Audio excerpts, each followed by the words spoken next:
Bendiciones, mis estimados amigos. Vamos a continuar ahora con la grabación de nuestro episodio número 33. Estamos en la sección más sencilla de nuestra exégesis. Estamos reescribiendo el texto de Judas después de haber analizado su pensamiento, después de haber analizado sus ideas como él nos lo presentó.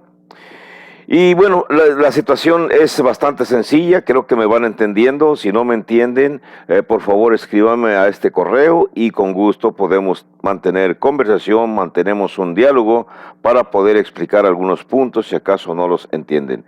Recuerden, no soy un erudito, pero estoy dando a conocer lo que yo aprendí, lo que yo conocí, lo que así he enseñado por mucho tiempo. Bien, en la continuación de nuestro párrafo encontramos la siguiente frase. Estamos continuando prácticamente en el versículo 10, más o menos, déjenme ver, es en el versículo 11, cuando dice: pero cuando el arcángel Miguel contendía con el diablo, disputando con él por el cuerpo de Moisés, no se atrevió a proferir juicio de maldición contra él, sino que dijo: el Señor te reprenda. Pero estos blasfeman de cuantas cosas no conocen, y en las que por naturaleza conocen, se corrompen como animales irracionales. Ay de ellos, porque han seguido el camino de Caín, y se lanzaron por lucro en el error de Balaam, y perecieron en la contradicción de Coré. Estos son manchas en vuestros ágapes, que comiendo impúdicamente con vosotros, se apacientan a sí mismos. Nubes sin agua, llevadas de acá para allá por los vientos. Hasta aquí el análisis, si acaso alcanzamos con el tiempo para llegar a la explicación. Como la etapa que estamos llevando es la reescritura, en una libreta, en unas hojas que usted tenga, usted está reescribiendo, no siguiendo los renglones corridos como aparecen en la Biblia. Usted está escribiendo ideas completas, pensamientos completos, pensamientos que nos llevan a o frases que nos llevan a una idea concreta en específico. Recuerden, son unidades enteras de pensamientos, es la frase usada. Encontramos la primera. Pero cuando el arcángel Miguel, inmediatamente aquí detenemos ya la continuación de la escritura de esta idea. ¿Qué hizo el arcángel Miguel? Bueno, lo que hizo fue lo siguiente: contendía con el diablo, disputando con él por el cuerpo de Moisés. No se atrevió a proferir juicio de maldición sobre el diablo, sino que dijo: el Señor te reprenda.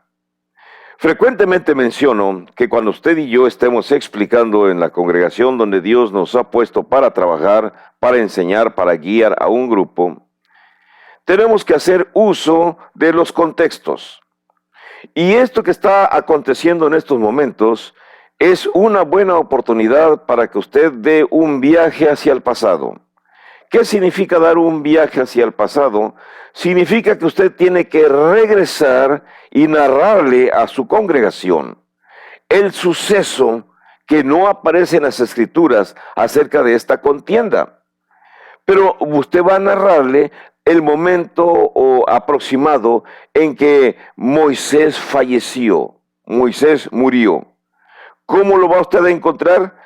Por supuesto, en sus Biblias debe de tener algo que se llama anotaciones que lo llevan a un pie de página. Son anotaciones marginales, ya sea que se encuentren debajo del versículo, que se encuentren por un lado, de acuerdo a la versión que usted esté utilizando, puede estar en medio de los dos párrafos, puede estar debajo del versículo. En el caso de esta Biblia que estoy utilizando, me remonta o me remite o me está enviando al pasado a que vaya a investigar en el libro de Deuteronomios capítulo 34 versículo 6. Y también me menciona otros párrafos, me menciona Daniel 10, 13, 21, me menciona también Daniel 12, 1, Apocalipsis 12, 7. Son textos que me los pone la imprenta que hizo esta versión, la sociedad bíblica que hizo esta versión, los pone para un beneficio de los que estamos leyendo esta versión, esta Biblia. Pero en realidad, lo más interesante, lo más importante que usted tiene que hacer es recordar, yo sin necesidad de ir a buscar al Antiguo Testamento, nada más vamos a narrar la historia, porque estoy poniendo únicamente un ejemplo.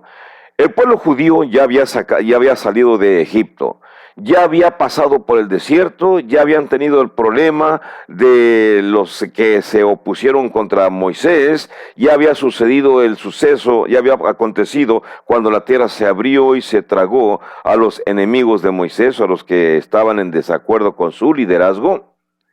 Entonces ya van a entrar casi a la tierra prometida. Pero usted va a recordar, sin necesidad de mencionar el párrafo en concreto, que Moisés había cometido un error o se le echó en cara un error. Cuando el pueblo se quejó que no había agua en el desierto, Moisés habló con Dios y le dice: Señor, ¿qué es lo que tengo que hacer? Mira a tu pueblo. Y entonces Dios le dijo a Moisés, aunque en los párrafos se menciona que la orden fue que golpeara una roca, en realidad se nos especifica más adelante en el contexto ya en general acerca de este suceso, que Dios le dio la instrucción a Moisés que le hablara a una roca, y que cuando le hablara a la roca, pues la roca iba a dar agua. Lo que hizo Moisés es jactarse en sí mismo, hablar con el pueblo, lo reunió enfrente de la roca y les dijo, molesto, vamos a decir que así se deduce de las expresiones, dice: ¿os queréis que os saque agua de la roca? Y entonces, en lugar de hablarle a la roca, fue y la golpeó. Al golpear la roca, entonces no cumplió el mandato que Dios le había dado realmente como debía de ser. Debió de haberle hablado. En el párrafo que estoy mencionando, sin regresar concretamente al Antiguo Testamento, se menciona que la roca que lo seguía era Cristo. En pocas palabras, Jesús, vamos a decir, en cierta manera, metafóricamente hablando, Jesús recibió un maltrato por parte de Moisés porque se le debió de haber hablado. No es que Jesús fuera la roca física. Jesús es Dios, Jesús es la roca, es alguna mención acerca de la preexistencia de nuestro Señor Jesucristo. Antes de que se engendrara en cuerpo de María, nuestro Señor Jesucristo ya existía. Ese suceso entonces le impide a Moisés entrar a la tierra prometida. Así que antes de ingresar a la tierra, antes de cruzar el río Jordán, Dios lo invita y le dice: vente, vamos, te voy a enseñar todo el territorio. Y subió a un monte, y en ese monte, entre las montañas de Moab, miró hacia el oeste, hacia donde estaba el río Jordán, y todavía más allá, e incluso se sobreentiende que llegó a mirar todavía hasta el mar Mediterráneo. Entonces, en esa mirada, Dios le muestra a Moisés, le dice: mira, toda esta tierra le será dada a la población que viene contigo, a los más de 3 millones de personas que venían con Moisés, pero tú no entrarás. Y ya Dios le dice la razón por la cual no va a entrar, y porque lo había desobedecido. El asunto es: no regresó Moisés, y los textos bíblicos nos dicen que hasta esa fecha en que se nos escribe esa narrativa, esa narración, no se había encontrado el sepulcro de Moisés, no se había encontrado el cuerpo de Moisés. Por supuesto que ahora esta mención que aparece acerca de que Miguel contendía con el diablo disputando por el cuerpo de Moisés, estas se encuentran en libros apócrifos. Pero de todos modos, esos libros apócrifos circulaban en la época del Nuevo Testamento, y vamos a decir que Judas tomó esa información. El asunto nuestro es retornar al pasado, mostrar a nuestros oyentes que sí es verdad que Moisés ya no regresó con el grueso de la población después de mirar de lejos la tierra prometida, y hasta ahí termina la historia de Moisés.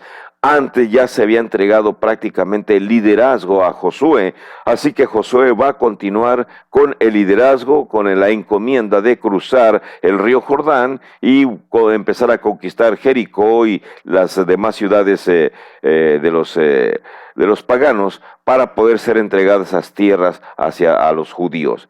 Así que esta frase que se relaciona con la acción de los personajes que ingresaron según el versículo 4, Judas inicia diciendo o comparando la acción de el arcángel Miguel con la acción de estos. El arcángel Miguel no se atrevió a ir más allá más que de contender y ni siquiera se atrevió a proferir juicio de maldición sobre Satanás, sino que simplemente dijo, está bien, que el Señor te reprenda, y remitió el castigo hacia el Señor. Eso significa entonces que este ser, el arcángel Miguel, es un ser, vamos a decir, una potestad superior. ¿Por qué estas personas que ingresaron actúan de manera diferente? Porque están atacando a la congregación. Vamos a continuar. Dice, pero estos, ya en la comparativa que hace Judas, dice, estos blasfeman de cuantas cosas no conocen. En las que por naturaleza conocen, se corrompen como animales irracionales. Sin ahondar demasiado en este primer pensamiento. Recuerden, unidades enteras de pensamiento. Blasfeman de cuantas cosas no conocen. ¿Qué significa blasfemar?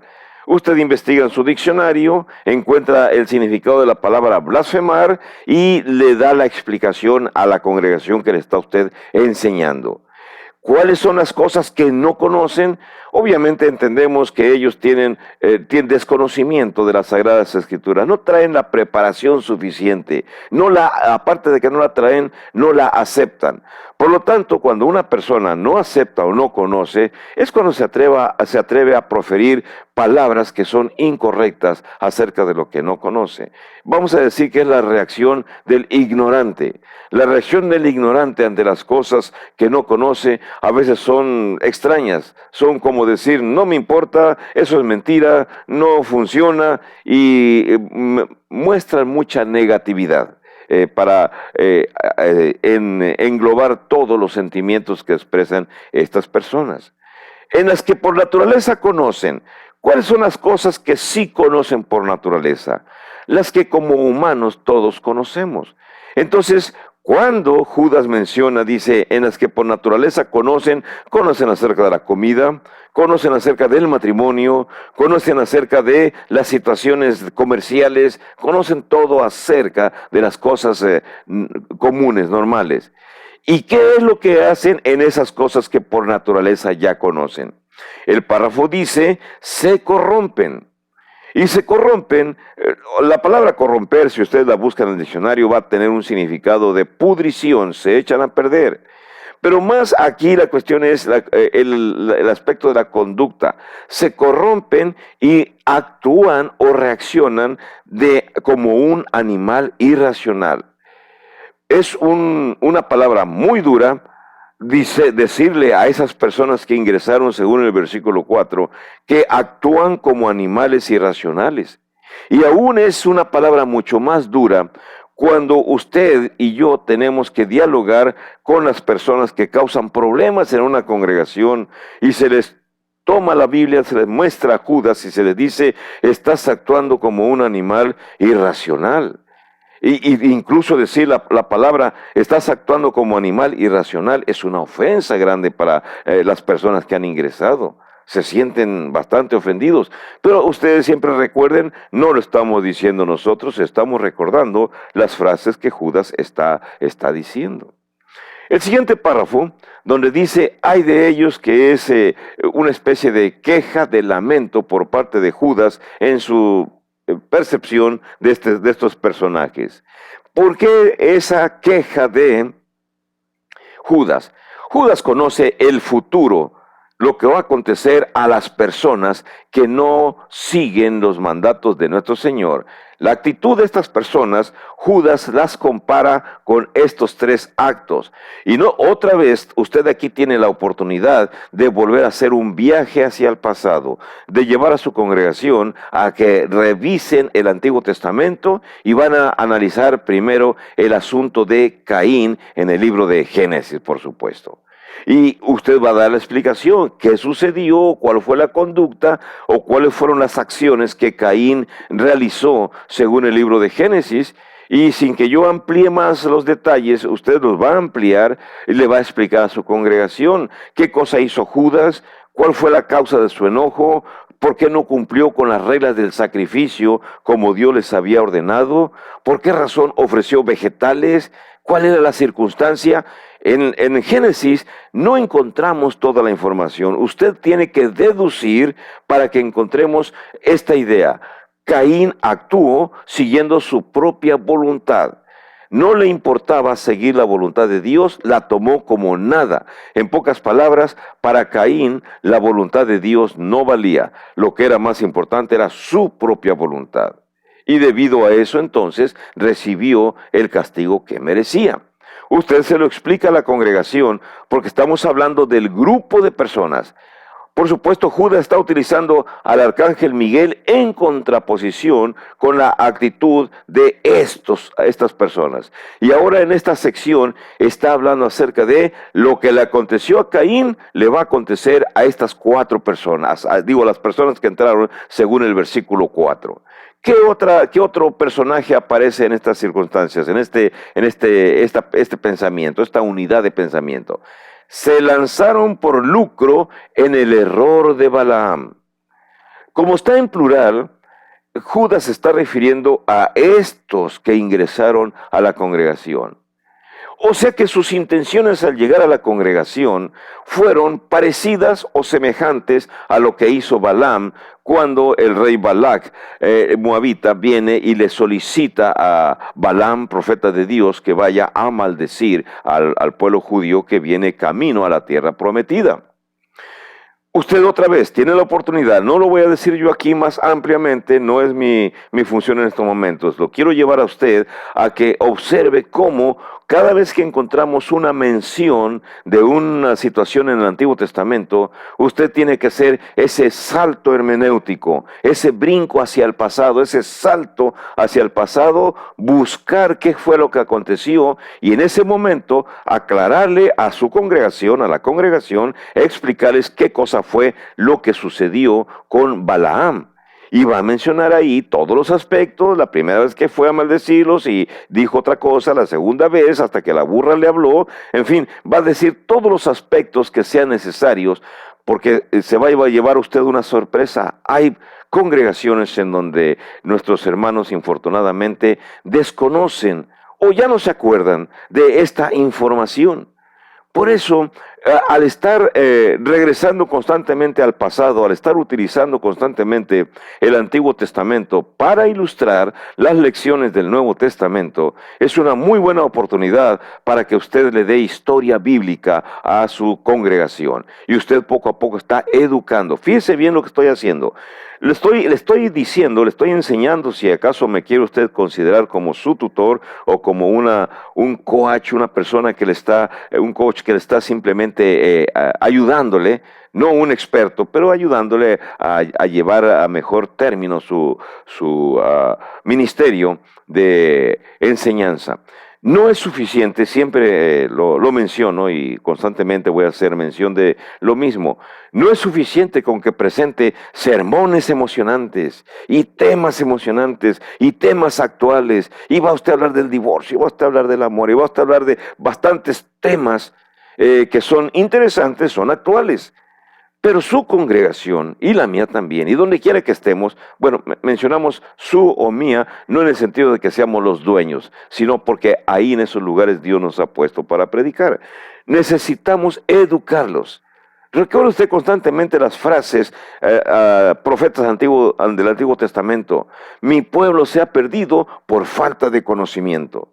Las congregaciones, la mayoría de las gentes en las congregaciones se pierden, o las personas que se pierden son porque son inconstantes. Un domingo si vienen, 4 domingos faltan. Otro domingo si vienen, otros 3 domingos faltan. Y después de 2, 3, 4 años son uno de los primeros que se retiran. ¿Por qué? Falta de conocimiento. Pero si usted cumple con esta técnica, la de darle conocimiento, los va llevando al pasado. Y ya les informa cómo fue ese error de Balaam. ¿Le dieron dinero a lo último a Balaam? Sabemos que sí, la codicia le ganó. Y tercero, ¿qué fue lo que sucedió con los enemigos de Moisés, con Coré? Se regresa usted otra vez en los libros de Éxodo. Va usted a ver el libro de Números, va usted a ver el libro de Levíticos, el libro de Deuteronomios, todo el Pentateuco. Y va a encontrar el libro, la situación en la cual Coré y su grupo se rebelaron contra el liderazgo de Moisés. ¿Y qué sucedió con ellos por ser contrarios al liderazgo ya establecido? Fueron tragados por la tierra, fueron muertos, fueron castigados. Y recuerdo otra vez, ay de ellos, dice Judas, ¿qué les va a pasar a esas personas? En el versículo 4 se nos muestra que ingresaron. Bueno, ¿y la aplicación? ¿Cómo va a hacer usted la aplicación en su congregación? Lo mismo, si hay problemas en su congregación, si hay personas que están actuando en formas incorrectas, esta es una manera muy fácil de decirles, cuidado, porque tú estás cayendo en la contradicción de Coré y Coré fue castigado. Tú estás actuando por lucro, así como Balaam, y Balaam se le llamó la atención. Tú estás siguiendo el camino de Caín y Caín fue excluido del paraíso, del lugar que Dios había creado para que allí convivieran. Bueno, más que del paraíso, fue excluido de la familia de Dios y fue lanzado con otras gentes porque no estaba trabajando, no estaba actuando de acuerdo a la voluntad de Dios. Por último, esta sección, cuando dice, estos son, y nuevamente el asunto es bastante importante porque Judas está mencionando a estos, el grupo que ingresó. Hay de ellos el grupo que ingresó. Y estos son el grupo que ingresó. Y vamos a mirar aquí las características, las metáforas que está utilizando Judas para hablar acerca de ellos. Primero, usa la frase, manchas en vuestros ágapes. Obviamente usted va a buscar o va a explicar gramaticalmente el significado de la palabra mancha y después de explicar ya el grupo entenderá que una mancha es algo que se distingue como la suciedad de la mosca en un mantel blanco. Inmediatamente un mantel está blanco y una mosca se para ahí y deja su suciedad, aunque sea muy pequeña la suciedad que se nota, es relevante. ¿Por qué? Porque todo es blanco, pero ahí se nota inmediatamente la suciedad de la mosca. Igualmente en la congregación que ingresaron ellos. La congregación es el pueblo de Dios, pero ellos inmediatamente se distinguen. ¿Por qué? No precisamente por ser buenas personas. El párrafo donde dice, son manchas en vuestros ágapes, quiere decir que en los convivios van a actuar de esta manera o están actuando de esta manera. Comen impúdicamente con los demás cristianos. Impúdicamente, no siguen las reglas, no siguen las normas, no siguen las instrucciones del liderazgo que Dios ha puesto en esa congregación a la que Judas le escribe la carta. Se apacientan a sí mismos.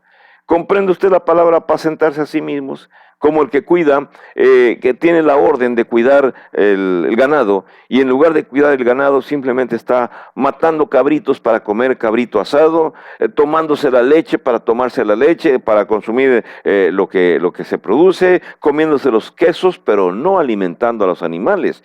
Entonces le va a dar muy malas cuentas al patrón, ese pastor que cuida su rebaño y se alimenta de ellos, pero no los cuida, no los protege. No es delito que el pastor se alimente de lo que producen los animales que está pastoreando.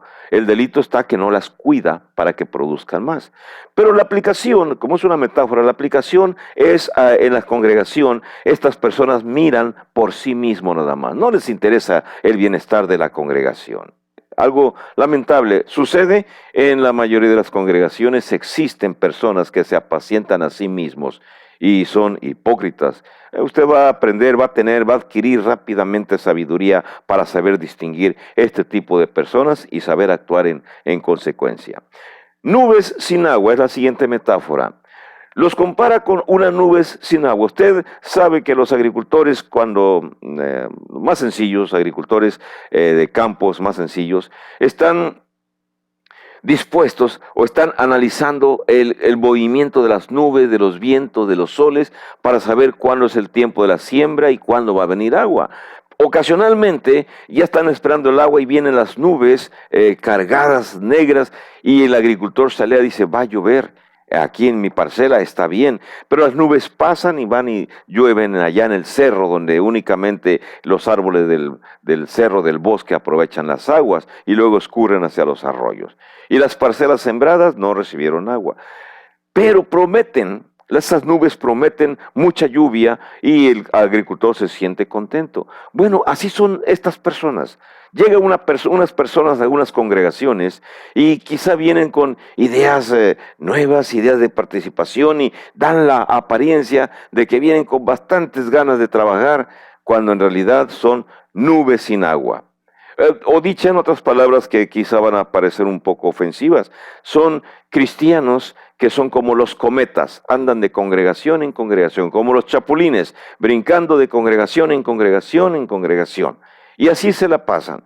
Causan problemas en unas, en otras no les gusta y simplemente se van y no se comprometen en ninguna. Comprometerse es entregar su vida, dedicarse totalmente al lugar donde van a estar envueltos. Pero no, este tipo de personas son llevadas como las nubes, de acá para allá, por los vientos. ¿Los vientos de qué? Los vientos de los disgustos, los vientos de los enojos, los vientos de las controversias. No me gusta lo que el predicador enseña, no me gusta lo que el liderazgo está diciendo, no me gusta lo que están haciendo, porque no me toman en cuenta, porque fulano no me saluda, porque sultano no me saluda. A veces los pretextos son tan sencillos cuando estas personas, como los que ingresaron según el versículo 4, son nubes sin agua. Personas que andan viajando de allá para acá para sentirse nada más bien, no para ayudar para que la obra siga adelante. Bueno, amigos y hermanos, Dios los bendiga. En el siguiente video vamos a continuar analizando, reescribiendo este párrafo, los pensamientos de Judas, las ideas que estamos extrayendo. Es el trabajo más sencillo y sé que se va usted se va a beneficiar con esto que le estoy enseñando. Muchas gracias y bendiciones para usted. Que la pase bien.